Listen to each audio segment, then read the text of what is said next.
ਅੱਜ एक बड़े अहम मुद्दे ते ਤੁਹਾਨੂੰ ਬੇਨਤੀ ਕੀਤੀ ਸੀ, ਜਿਹੜਾ ਮੁੱਦਾ ਪੰਜਾਬ ਦੀ 70% ਆਬਾਦੀ ਨਾਲ ਸਿੱਧਾ ਸੰਬੰਧ ਰੱਖਦਾ ਹੈ। ਸਿੱਧੇ ਤੌਰ ਤੇ ਤਾਂ ਮੈਂ ਕਹੂੰਗਾ 100% ਪੰਜਾਬ ਦੀ ਇਕਨੋਮੀ ਕਿਸਾਨੀ ਦੇ ਮੁੱਦੇ ਨਾਲ ਜੁੜੀ ਹੈ।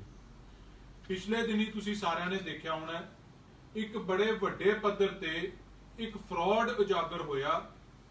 ਕਿਸ ਤਰ੍ਹਾਂ ਕਿਸਾਨ ਨਾਲ ਜਾਲੀ ਬੀਜ ਨੂੰ PAU ਵੱਲੋਂ ਤਿਆਰ ਕੀਤਾ ਗਿਆ ਬੀਜ ਦੱਸ ਕੇ, PAU ਵੱਲੋਂ ਮਨਜ਼ੂਰਸ਼ੁਦਾ ਬੀਜ ਦੱਸ ਕੇ PR 128 129 ਜਿਹੜੀਆਂ ਫਰਮਾਂ ਮੈਨੂਫੈਕਚਰ ਕਰਕੇ ਸੇਲ ਕਰ ਰਹੀਆਂ ਸੀ, ਉਹ ਇੱਕ ਬੜਾ ਵੱਡਾ ਮਸਲਾ ਉਜਾਗਰ ਹੋਇਆ।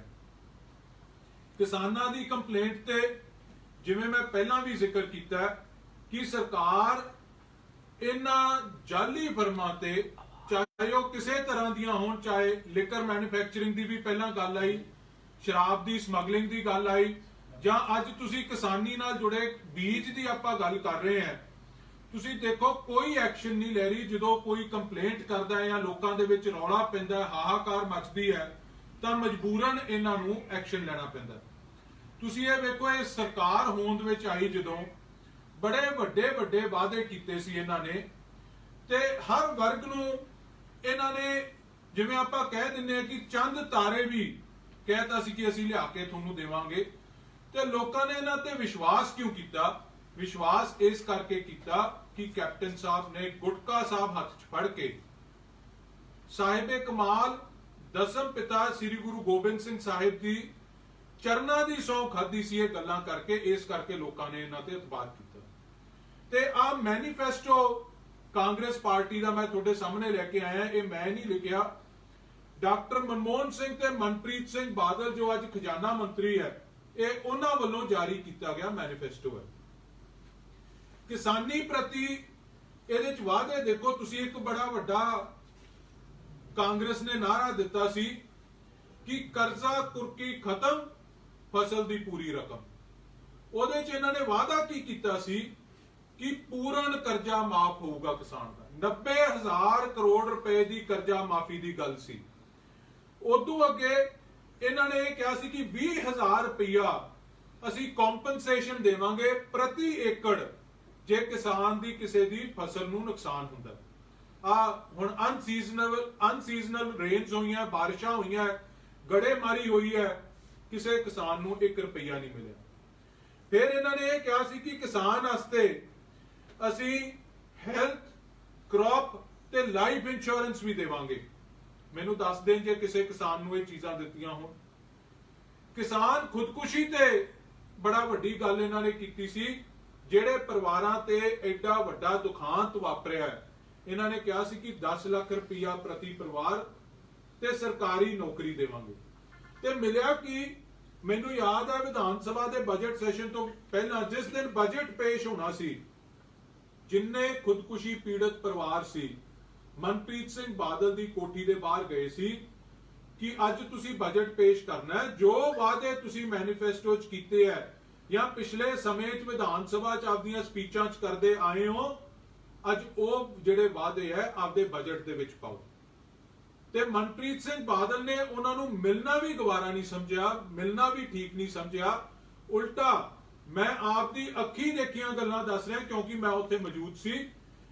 ਕਈ ਵਿਚਾਰੇ ਹੈਂਡੀਕੈਪਟ ਸੀ, ਕਈ ਬਜ਼ੁਰਗ ਸੀ, ਵੀਲ ਚੇਅਰ ਤੇ ਸੀ, ਤੇ ਪੁਲਿਸ ਵੱਲੋਂ ਧੂਆ ਘੜੀਸੀ ਕਰਾ ਕੇ, ਕਟਾ ਕੇ ਉਹਨਾਂ ਨੂੰ ਤੇ ਥਾਣਿਆਂ 'ਚ ਬੰਦ ਕੀਤਾ ਗਿਆ। ਇਹ ਸਰਕਾਰ ਦੀ ਕਾਰਗੁਜ਼ਾਰੀ।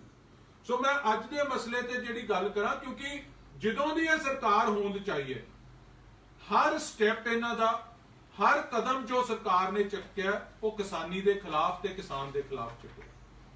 ਚਾਹੇ ਪਰਾਲੀ ਸਾੜਨ ਵਾਲੀ ਗੱਲ ਤੇ ਆ ਜਾਈਏ, ਅੱਜ ਕੈਪਟਨ ਸਾਹਿਬ ਪ੍ਰਧਾਨ ਮੰਤਰੀ ਨੂੰ ਚਿੱਠੀ ਲਿਖਦੇ ਆ ਖਾਨਾ ਪੂਰਤੀ ਕਰਨ ਨੂੰ ਕਿ ਬੋਨਸ ਦਿੱਤਾ ਜਾਵੇ। ਮੈਂ ਹੈਰਾਨ ਹੈ, ਮੇਰੇ ਕੋਲ ਉਹ ਸੁਪਰੀਮ ਕੋਰਟ ਦਾ ਆਰਡਰ ਹੈ। ਸੁਪਰੀਮ ਕੋਰਟ ਦਾ ਆਰਡਰ ਪੰਜਾਬ ਸਰਕਾਰ ਨੂੰ ਹੋਇਆ ਕਿ ਜਿਹੜੇ ਕਿਸਾਨ ਪਰਾਲੀ ਨਹੀਂ ਸਾੜ ਰਹੇ ਉਹਨਾਂ ਨੂੰ 100 ਰੁਪਇਆ ਬੋਨਸ ਦਿੱਤਾ ਜਾਵੇ। 100 ਰੁਪਇਆ ਪ੍ਰਤੀ ਕੁਇੰਟਲ। ਸੁਪਰੀਮ ਕੋਰਟ ਦਾ ਆਰਡਰ ਹੈ। ਸੁਪਰੀਮ ਕੋਰਟ ਦਾ ਆਰਡਰ ਤਾਂ ਤੁਸੀਂ ਲਾਗੂ ਨਹੀਂ ਕੀਤਾ ਤੇ ਬਾਕੀ ਤੁਸੀਂ ਕਿਸਾਨ ਨੂੰ ਕੀ ਦੇਣਾ?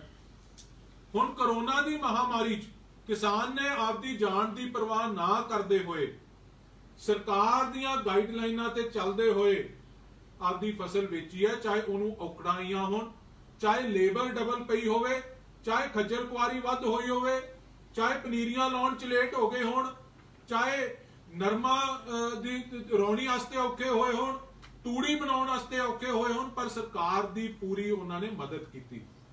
ਤੇ ਇੰਨੀਆਂ ਔਕੜਾਂ ਦੇ ਬਾਵਜੂਦ ਉਹਨਾਂ ਨੂੰ ਲੇਬਰਾਂ ਡਬਲ ਪਈਆਂ, ਉਹਨਾਂ ਨੂੰ ਖਰਚੇ ਵੱਧ ਪਏ, ਉਹਨਾਂ ਨੂੰ ਖੱਜਲ ਖੁਆਰੀ ਵੱਧ ਹੋਈ, ਪਰ ਉਹਨਾਂ ਨੂੰ ਮੁਆਵਜ਼ਾ ਕੋਈ ਨਹੀਂ ਦਿੱਤਾ ਇਸ ਸਰਕਾਰ ਨੇ। ਉਲਟਾ ਦਿੱਤਾ ਕਿ ਝੋਨੇ ਦੀ ਫਸਲ ਵਾਸਤੇ ਜਾਲੀ ਬੀਜ ਦਿੱਤੇ ਗਏ।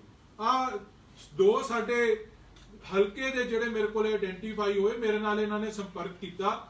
ਸ਼ਾਮ ਲਾਲ ਜੀ ਬਜਾਜ, ਇਹ ਸਰਪੰਚ ਵੀ ਨੇ ਦੀਪ ਸਿੰਘ ਵਾਲੇ ਦੇ, ਬੜਾ ਲੰਮਾ ਸਮਾਂ ਇਹਨਾਂ ਨੇ ਸੇਵਾ ਕੀਤੀ ਆਪਦੇ ਪਿੰਡ ਦੀ, ਤੇ ਗੁਰਜੰਟ ਸਿੰਘ ਜੀ ਚੰਨੀਆ ਸਾਹਿਬ, ਇਹ ਦੋਨੋਂ ਉੱਥੋਂ ਬੀ ਲੈ ਕੇ ਆਏ ਆ ਜਿਹੜਾ ਜਾਲੀ ਬਰਾੜ ਸੀਡ ਤੋਂ ਵਿਕ ਰਿਹਾ ਸੀ। ਆ ਝੋਲੇ ਆ ਦੋਨਾਂ ਦੇ ਜਿਹੜੇ ਲੈ ਕੇ ਆਏ ਆ। ਇਹ ਜਿਹੜਾ ਬੀ ਇਹਨਾਂ ਨੇ ਉੱਥੋਂ ਪਰਚੇਸ ਕੀਤਾ, ਹਾਂ ਮਾਰਕਾ 100 PR 128 ਜਿਹੜਾ ਲਿਖ ਕੇ ਉਹਨਾਂ ਵੱਲੋਂ ਵੇਚਿਆ ਗਿਆ। ਸੋ ਆ ਜਿਹੜੇ ਬੈਗਸ ਹੈ, ਇਹਨਾਂ ਕੋਲੇ ਬਿੱਲ ਵੀ ਹੈ, ਤੁਹਾਡੇ ਕੋਲੇ ਬਿੱਲ ਸੀਗੇ ਜੀ, ਮੈਂ ਤੁਹਾਨੂੰ ਬਿੱਲ ਵੀ ਦਿਖਾ ਦਿੰਦਾ। ਬਿੱਲ ਹੈ, ਇੱਕ ਤਾਂ ਜਾਲੀ ਵੇਚਿਆ ਗਿਆ, ਇੱਕ ਹੈਰਾਨੀਜਨਕ ਰੇਟਾਂ ਤੇ ਵੇਚਿਆ ਗਿਆ।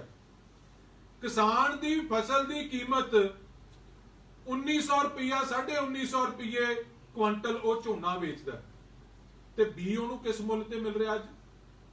30 ਹਜ਼ਾਰ ਰੁਪਏ ਕੁਆਂਟਲ ਤੇ। ਤੁਸੀਂ ਵੇਖੋ ਲੁੱਟ ਕਿੰਨੀ ਹੈ, 15 ਗੁਣਾ। 30 ਹਜ਼ਾਰ ਰੁਪਇਆ ਕੁਆਂਟਲ, ਜਦੋਂ ਕਿ ਯੂਨੀਵਰਸਿਟੀ ਕਹਿੰਦੀ ਹੈ 70 ਰੁਪਏ ਕਿਲੋ ਦੇਣਾ ਹੈ। 200 ਰੁਪਏ ਦਿੱਤਾ ਜੀ ਤੁਹਾਨੂੰ, 200 ਰੁਪਇਆ ਕਿਲੋ, 20000 ਰੁਪਇਆ ਕੁਆਂਟਲ ਹੋ ਗਿਆ ਨਾ ਜੀ। ਇੱਥੇ 300 ਰੁਪਏ ਕੁਆਂਟਲ ਵਾਲੇ ਵੀ ਹੈ। ਸੋ 30 ਹਜ਼ਾਰ ਰੁਪਏ ਕੁਆਂਟਲ ਤੱਕ ਇਹਨਾਂ ਨੂੰ ਜਿਹੜਾ ਬੀ ਦਾ ਰੇਟ ਲਾਇਆ ਗਿਆ, ਤੇ ਉਹ ਵੀ ਜਾਲੀ ਬੀ ਦਾ। ਹੁਣ ਤੁਸੀਂ ਦੇਖੋ ਇਹਦੇ ਚ ਕਹਾਣੀ ਕੀ ਹੈ। ਬਰਾੜ ਸੀਡ ਤੇ ਪਰਚਾ ਹੋ ਜਾਂਦਾ, ਚੀਫ ਐਗਰੀਕਲਚਰ ਅਫਸਰ ਲੁਧਿਆਣਾ ਕਾਹਨ ਸਿੰਘ ਪੰਨੂ ਦੇ ਦਿਸ਼ਾ ਨਿਰਦੇਸ਼ਾਂ ਤੇ, ਸੈਕਟਰੀ ਐਗਰੀਕਲਚਰ ਦੇ ਦਿਸ਼ਾ ਨਿਰਦੇਸ਼ਾਂ ਤੇ ਪਰਚਾ ਹੋ ਗਿਆ। ਪਰਚਾ ਹੋਣ ਤੋਂ ਬਾਅਦ 11 ਤਰੀਕ ਦਾ ਪਰਚਾ ਹੋਇਆ ਵਾ, 11/5 ਦਾ। ਅੱਜ 2 ਹਫ਼ਤਿਆਂ ਤੋਂ ਉੱਪਰ ਸਮਾਂ ਬੀਤ ਗਿਆ। ਪਰਚੇ ਦੇ ਵਿੱਚ ਲਿਖਿਆ ਕਿ ਬਰਾੜ ਸੀਡ ਹੈ ਜਿਹੜੇ, ਉਹ ਜਿਹੜੀ ਸੀਡ ਜਿਹੜੀ ਲੈ ਕੇ ਆਏ ਆ, ਉਹ ਕਰਨਾਲ ਸੀਡ ਤੋਂ ਲੈ ਕੇ ਆਏ ਆ। ਕਰਨਾਲ ਸੀਡ ਭੁਲੇਖਾ ਨਾ ਖਾਇਓ, ਨਾ ਹੀ ਕਰਨਾਲ ਦਾ ਰੱਖਿਆ, ਪਰ ਇਹ ਕਰਨਾਲ ਸੀਡ ਦੀ ਫੈਕਟਰੀ ਕਿੱਥੇ ਹੈ? ਵੈਰੋ ਕੇ ਪਿੰਡ, ਡੇਰਾ ਬਾਬਾ ਨਾਨਕ। ਸੁੱਖੀ ਰੰਧਾਵੇ ਦਾ ਧੀਰੋ ਵਾਲੀ ਪਿੰਡ ਹੈ, ਬਿਲਕੁਲ ਗੁਆਂਢ ਵਾਲਾ ਪਿੰਡ, ਉੱਥੇ ਫੈਕਟਰੀ ਲਾਈ ਜਾਂਦੀ ਹੈ। ਤੇ ਜਿਵੇਂ ਐਕਸਾਈਜ਼ ਦੀਆਂ ਫੈਕਟਰੀਆਂ ਤੇ ਐਕਸਾਈਜ਼ ਇੰਸਪੈਕਟਰ ਲੱਗਦੇ ਆ ਚੋਰੀ ਰੋਕਣ ਨੂੰ, ਪਰ ਇਹ ਮਗਰਲੇ ਸਮੇਂ ਤਾਂ ਆਪਾਂ ਦੇਖਿਆ ਕਿ ਐਕਸਾਈਜ਼ ਇੰਸਪੈਕਟਰ ਨੇ ਰਲ ਕੇ 2 ਨੰਬਰ ਦੀ दारू ਡਿਸਟਿਲਰੀਆਂ ਚੋਂ ਕਢਾਈ। ਜਿਵੇਂ ਪੰਜਾਬ 'ਚ ਆਪਾਂ ਕਹਿ ਦਿੰਦੇ ਚੋਰ ਤੇ ਕੁੱਤੀ ਦੋਵੇਂ ਰਲ ਗਏ, ਉਸੇ ਤਰ੍ਹਾਂ ਸੀਡ ਫੈਕਟਰੀ ਤੇ ਸੀਡ ਇੰਸਪੈਕਟਰ ਲੱਗਦਾ। ਤੇ ਸੀਡ ਇੰਸਪੈਕਟਰ ਉੱਥੇ ਕੌਣ ਲਾਇਆ ਗਿਆ? ਕੋਈ ਬਾਹਲਾ ਔਖਾ ਨਹੀਂ ਅੰਦਾਜ਼ਾ ਲਾਉਣਾ। ਸੁੱਖੀ ਰੰਧਾਵੇ ਦੇ ਪਿੰਡ ਦਾ ਮੁੰਡਾ 2017 ਚ ਭਰਤੀ ਕੀਤਾ ਗਿਆ, ਉਹਦਾ ਨਾਮ ਹੀ ਤੁਹਾਨੂੰ ਮੈਂ ਦੇ ਦੂੰ। ਸੁੱਖੀ ਰੰਧਾਵੇ ਦੇ ਪਿੰਡ ਦਾ ਮੁੰਡਾ ਇਸੇ ਫੈਕਟਰੀ ਦੇ ਸੀਡ ਇੰਸਪੈਕਟਰ ਲਾਇਆ ਗਿਆ ਜਿੱਥੋਂ ਜਾਲੀ ਸੀਡ ਵਿਕਿਆ।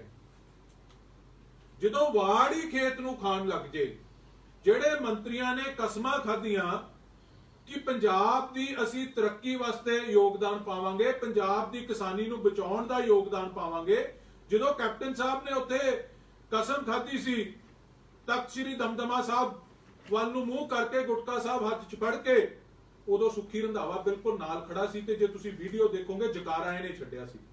ਇਹ ਗੁਰੂ ਨੇ ਇਹਨੂੰ ਮਾਫ ਨਹੀਂ ਕਰਨਾ ਕਦੇ। ਸੋ ਮੈਂ ਤੁਹਾਨੂੰ ਜਿਹੜੀ ਗੱਲ ਕਰ ਰਿਹਾ ਸੀ, ਉਹਦੇ ਤੇ ਐਕਸ਼ਨ ਕਿਉਂ ਨਹੀਂ ਹੁੰਦਾ? ਆਹ ਫੋਟੋਆਂ ਵੇਖ ਲਓ, ਮੈਂ ਲੈ ਕੇ ਆਇਆ ਅੱਜ। ਆ ਜਿਹੜਾ ਆ ਗੋਲਟਾ ਜੀ ਖੜੇ ਆ ਜਿਹੜੇ ਵਿਚਾਲੇ, ਇਹ ਲੱਕੀ ਢਿੱਲੋਂ ਜੀ, ਇਹ ਕੁਲਫੀਆਂ ਬਣਾਉਂਦੇ ਸੀ ਜੀ। ਕੁਲਫੀਆਂ ਬਣਾਉਣ ਵਾਲੇ ਨੂੰ ਬੀਜ ਵੇਚਣ ਲਾਤਾ। ਇੱਕ ਪਾਸੇ ਖੜਾ ਜਾਖੜ ਸਾਹਿਬ, ਮਗਰ ਖੜਾ ਸੁੱਖੀ। ਤੇ ਆਹ ਫੋਟੋ ਤੁਸੀਂ ਵੇਖ ਲਓ, ਇਹਦੇ ਚ ਆ ਸੁੱਖੀ ਰੰਧਾਵੇ ਦੀ ਗੱਡੀ ਚਲਾ ਰਿਹਾ। ਕਈ ਵਾਰੀ ਤਾਂ ਕਹਿ ਦਿੰਦੇ ਨਾ ਅਸੀਂ ਫੰਕਸ਼ਨ ਤੇ ਹੀ ਮਿਲੇ ਸੀ। ਆ ਸੁੱਖੀ ਰੰਧਾਵੇ ਦੀ ਗੱਡੀ ਜਿਹੜਾ ਚਲਾ ਰਿਹਾ ਹੈ, ਇਹ ਹੈ ਲੱਕੀ ਢਿੱਲੋਂ ਕੁਲਫੀਆਂ ਵਾਲਾ। ਤੇ ਕੁਲਫੀ ਤਾਂ ਇਹੋ ਜਿਹੀ ਖਵਾਈ ਇਹਨੇ ਜ਼ਿਮੀਂਦਾਰਾਂ ਨੂੰ ਮੈਨੂੰ ਲੱਗਦਾ ਲੰਮਾ ਸਮਾਂ ਬਦਹਜਮੀ ਹੋਣੀ ਆ ਉਸ ਗੱਲ ਦੀ।